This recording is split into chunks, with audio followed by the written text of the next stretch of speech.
கர்த்தருக்கு ஸ்தோத்திரம். இந்த நாளில் நாம் ஆதியாகம புஸ்தகத்திலே 1ஆம் அதிகாரம் 3வது வசனத்தை குறித்து நாம் பார்க்க போகிறோம். அங்கே பூமியானது ஒழுங்கில்லாமல் இருக்குது, வெறுமையாக இருக்கிறது, இருள் அங்கே இருக்கிறது. 3 காரியங்கள் இருக்கிறது. ஒழுங்கு இல்லை, வெறுமையாக இருக்குது, இருள் இருக்கிறது. ஆனால் தேவன் அடுத்து பாருங்கள் 3வது வசனத்திலே தேவன் வெளிச்சம் உண்டாக கடவுது என்றார், வெளிச்சம் உண்டாயிற்று. அப்போ என்னென்னா, தேவனுடைய வேதத்தை நேசிக்கிற வாசிக்கிற தேவனுடைய பிள்ளைகள் தேவனுடைய வார்த்தையை ஏன் நாம் வாசிக்கிறோம் என்று சொன்னால், தேவனுடைய விருப்பத்தை நாம் அறிந்து கொள்ள வேண்டும். அப்போ ஏனென்றால் தேவனுடைய விருப்பத்தை இப்படி வாழும்போதற்கு தான் ஆண்டவர் நம்மை ரட்சித்து இருக்கிறார். நம்ம மனம் போன போக்கில் நாம் வாழ்ந்து கொண்டு இருந்தோம். ஆனால் இருந்தாலும் இன்றைக்கு நம்முடைய வாழ்க்கையிலே ஏன்னா ஒழுங்கின்மை, வெறுமை, இருள் இப்படிப்பட்ட காரியங்கள் என் வாழ்க்கையில் இருக்கிறது என்று சொன்னால், அப்போது தேவனுடைய வார்த்தையை நாம் அறிந்து அவருடைய பாதையில் நாம் செல்லும்பொழுது நம்முடைய வாழ்க்கையில் தேவன் பெரிய மாற்றத்தை உண்டாக்குவார். அப்போ பாருங்கள், இந்த ஒழுங்கில்லாத இந்த பூமியில், வெறுமையான இந்த பூமியில், இருள் நிறைந்த இந்த பூமியில் ஆண்டவர் பேச தொடங்குகிறார். இன்றைக்கு நம்முடைய வாழ்க்கை இப்படி இருக்கிறதா? நீங்கள் ஒரு காலம் வேதத்தை வாசிக்கலாம், அந்த வசனங்கள் உங்கள் இருதயத்தில் இருக்கலாம். ஆனால் இருந்தாலும் உங்களுடைய வார்த்தைகள் எப்படி இருக்கிறது என்று சொல்லி தான் இங்கே முக்கியமாக நாங்கள் பார்க்க வேண்டும். நமக்கு ரோல் மாடல் தேவன் தான். அப்படி போதகரோ மற்றவங்களோ கிடையாது. நம்ம தேவனை தான் ஆண்டவர் அதுக்கு தான் சொன்னார், ஃபாலோ மீ, என்ன நீங்கள் பின்பற்றுங்க அப்படி என்று சொல்கிறாரு. அப்போ தேவன் வெளிச்சம் உண்டாக கடவுது என்றார், வெளிச்சம் உண்டாயிற்று என்று ஆதியாகமம் 1ஆம் அதிகாரத்தில் 3வது வசனத்தில் நாம் பார்க்கிறோம். இன்றைக்கு உங்கள் வாழ்க்கையில் எப்படிப்பட்ட இருள், எப்படிப்பட்ட ஒரு ஒழுங்கின்மை, வெறுமை, எப்படிப்பட்ட காரியங்கள் இருந்தாலும் நீங்கள் பேச தொடங்குங்க. அப்போ ஆண்டவர் சொல்கிறார், அப்போ இப்படிப்பட்ட இந்த பெருமையான பூமியில் அடுத்து தேவைப்படுகிறது வெளிச்சம் தேவைப்படுகிறது. அப்போ ஆண்டவர் வெளிச்சம் உண்டாகட்டும் என்று சொல்கிறார். அடுத்து வெளிச்சம் வருகிறது. அப்போ ஏன்னா ஆண்டவர் சொல்லியிருக்கிறாரு, மரணமும் ஜீவனும் நாவின் அதிகாரத்தில் இருக்கிறது என்று சொல்லி நீதிமொழிகள் 18:21 சொல்லப்படுகிறது.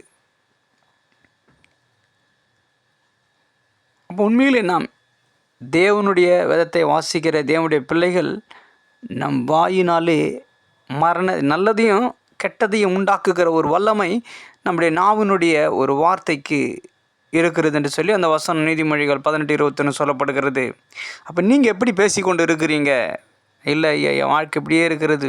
நீ வேதத்தை வாசிக்கிற தேவனுடைய சித்தத்தை நீங்கள் அறிந்து கொள்வது நல்லது தான். ஆனால் சித்தத்தின்படி உங்களுடைய வாயின் அறிக்கைகள், உங்களுடைய ஆக்டிவிட்டீஸ், உங்களுடைய செயல்பாடுகள் இருக்கும் பொழுது தான் அதனுடைய பலன் உங்கள் வாழ்க்கை இருக்கும். இல்லைனா அதற்கு நேர்மாறாக இருக்கும் என்று சொல்லி இந்த வசனத்தில் நாம் பார்க்கிறோம். இங்கே பாருங்கள், அடுத்து நியாயாதிபதி புத்தகத்தில் அங்கே சிம்சோனை குறித்து உங்களுக்கு தெரியும். அவன் பெலிசேரை இவன் மூலம்தான் ஆண்டவர் ஆளுகை செய்யும்படியாக, மக்களை ரட்சிக்கும்படியாக இந்த நியாயாதிபதி புஸ்தகத்தில் 13ஆம் அதிகாரத்தில் நாம் பார்க்குறோம் சிம்சோனை குறித்து அவனுடைய பிறப்பின் விவரங்கள் எல்லாம். ஆனால் அங்கே பாருங்கள், அவர் அங்கே சொல்லப்படுகிறது 15ஆம் அதிகாரத்தில் 18வது வசனத்தில் அவன் ஒரு 1000 பேரை என்ன பண்ணுறான், அவன் சாக்கடிக்கிறான்னு சொல்லி அவனை குறித்து நிறைய கேள்விப்பட்டிருக்கிறோம். ஆனால் அப்பொழுது அவன் ஒரு வார்த்தை சொல்லுகிறான் 15:18 அவன் மிகவும் தாகமடைந்து கர்த்தரை நோக்கி கூப்பிட்டு, தேவரே, உமது அடியேன் கையினாலே இந்த பெரிய ரட்சிப்பை கட்டளையிட்டு இருக்க, இப்பொழுது நான் தாகத்தினாலே செத்து வெறுத்த சேதனம் இல்லாதவர்கள் கையிலே விழ வேண்டுமோ? அவன் சொல்கிறான்னா, இவன் கையில் நான் வேணாமா அப்படின்னு சொல்லிட்டு அங்கேயே வாயில் அறிக்கை பண்ணுறான். பாருங்கள், கெட்ட ஒரு அறிக்கை செய்கிறான். ஒரு அவிசுவாச அறிக்கை அவனோட வாயிலிருந்து பலமாக புறப்படுகிறது. நான் தாகத்தினால செத்து அவன் கையில் நான் வேணாமா அப்படின்னு சொல்கிறான். ஆனால் இவன் விழலை.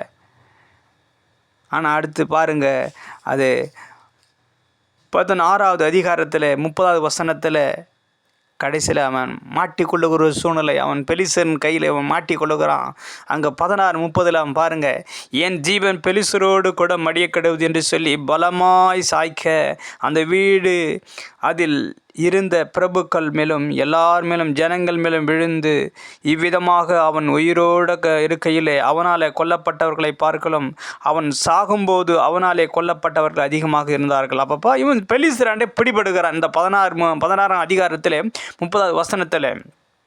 அப்போ தேவனுடைய வசனத்தை அதான் மறுபடியும் இந்த வசனத்தை ஏன் நிறைய பேர் சொல்லுவாங்க, ஏங்க நீங்கள் ஒரு வசனத்தை நிறைய முறை சொல்லனா, ஆண்டவன் ஒரு வசனத்தை நிறைய முறை சொல்கிறேன்னா அதனுடைய காரணங்கள் மறுபடியும் ஏன் சொல்லணும், நம்முடைய வாயின் அதான் சொன்ன வேதத்தை நம்ம வாசிக்கலாம், அந்த வேதத்தை என் இருதயத்தில் வைத்திருக்கலாம். ஆனால் என்னுடைய வார்த்தையினுடைய அதான் என்னுடைய ஆக்டிவிட்டீஸ், என்னுடைய கிரியைகள், என்னுடைய வாயின் வார்த்தைகள் சாதாரணமானதுகள்ல. ஏன்னா தேவன் அந்த வார்த்தையினால தான் எல்லாவற்றையும் படைத்தார் என்று சொல்லி.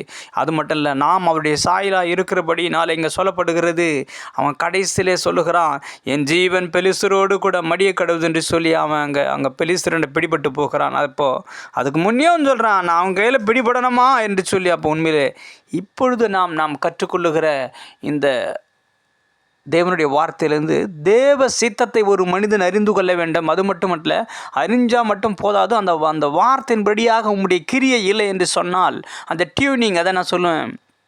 இப்பொழுது நம்ம பார்க்குறோம் நிறைய இடத்துலேருந்து நம்ம சேட்டலைட் மூலம். ஆனால் அப்பொழுது நம்ம அங்கே ஏரியல் வச்சுருப்பாங்க. அந்த ஏரியல் வைக்கும்போது அந்த ஏரியலில் டிவி பார்த்தோன்னா அந்த ஏரியல் கொஞ்சம் சிக்னல் மாறும் பொழுது அந்த படம் தெளிவாக காணப்படாது. அதுபோல் தான் நம்முடைய வாழ்க்கையில் பல மாற்றங்களும் குழப்பங்களும், என்னுடைய வாழ்க்கையில் வெறுமை இருக்கிறது, இருள் இருக்கிறது என்று சொன்னால், நான் வேதத்தை வாசிக்கிறேன், ஆமாம் நீ வேதத்தை வாசிக்கிற, ஆமாம் அந்த வேதத்தை நேசிக்கிறேங்க, ஆமாம் நீ வேதத்தை நேசிக்கிற, அந்த வார்த்தையை நான் நம்புகிறேன், ஆமாம் நம்புகிறேங்க. ஆனால் நம்முடைய வார்த்தை எப்படி இருக்கிறது?